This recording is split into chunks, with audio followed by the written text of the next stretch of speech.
So, when working with Sgraffito, well, number one, Sgraffito is putting down an application, scraping away some of that color so that it is revealed, the clay body is revealed through that color.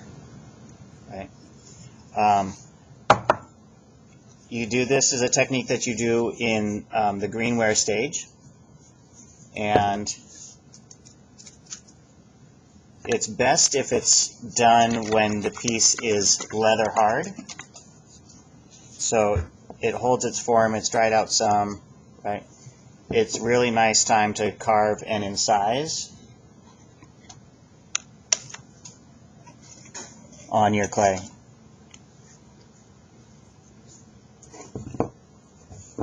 And in addition to the carving, it's really nice to carve clay at that stage. It's also, the clay wants to absorb moisture. And when you put some underglaze on, right, when it's wet, the underglaze being wet, and then if the clay is too wet, it just absorbs everything. So you lose the color. I've had students come and put some underglaze on a piece, and then they come back the next day, and there's barely any evidence that they had done that. So if the clay is too wet, it might absorb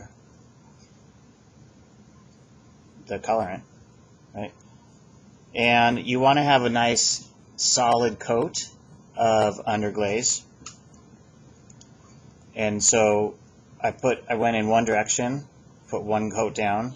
I'm going to come back once this is dried, and I'm going to do my second coat, and I'm going across at a different angle than the first coat. And then I can smooth out my brush strokes a little bit. And then you let it dry, and it doesn't take a whole lot of time to dry. You can kind of see that sheen.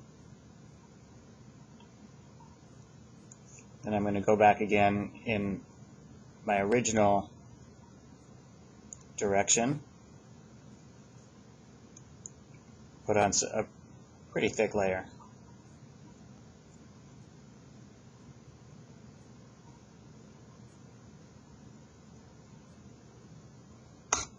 Right, so that gives me a relatively even coat. And I'm going to rinse my brush off, put my lid back on as I wait for that to dry. And I mentioned rinsing the brush out because in a few minutes we might see that a dry brush will be useful when we get to the refining stage. So try and get this to dry out a little bit as I do the rest of my work.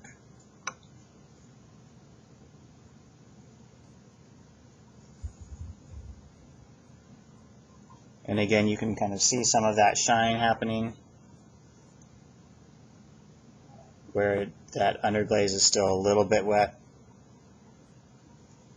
Okay. You can carve into this, but you don't need to. It's more of a drawing technique.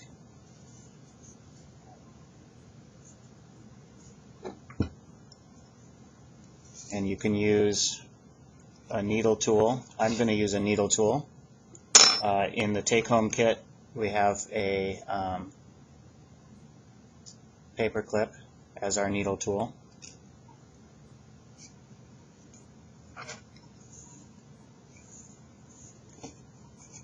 And then it's as simple as going in and just lightly drawing in, taking away a little bit of the clay itself as you incise.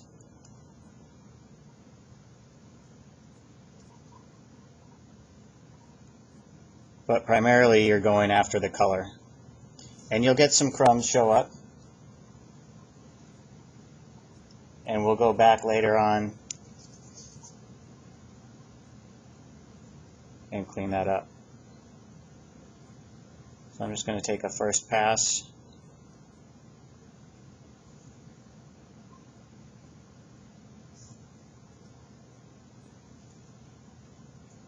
Here's one that was done previously. Right?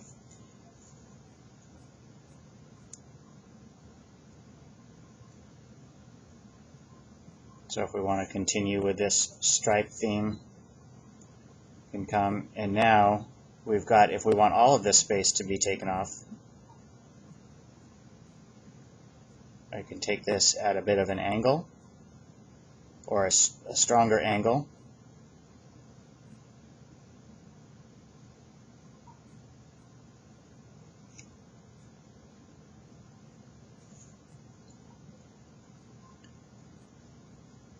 So that artist, that mug that I keep holding up,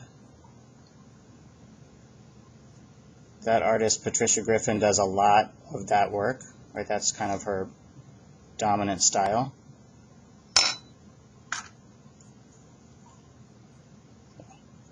Now, with the cleanup, I have a different brush. That other brush didn't dry real fast, right? So that might be something you come back to. But it doesn't take a whole lot to knock those crumbs off.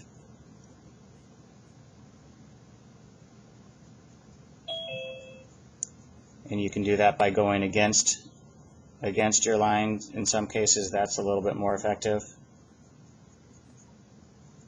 But this is where the refining comes in, right? We've talked about refining and cleaning up your designs and having deliberate textures.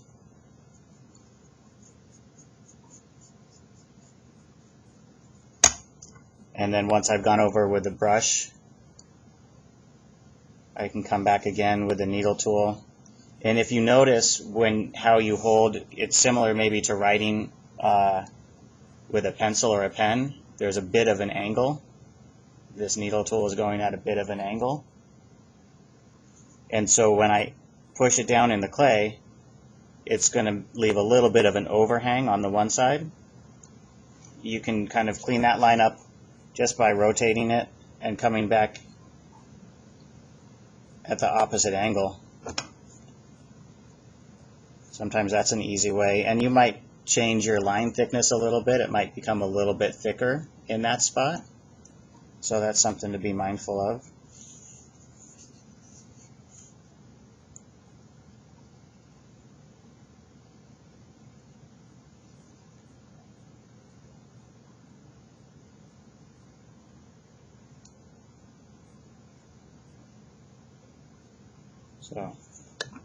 So you can go at this depending on what your theme is, what your plan is.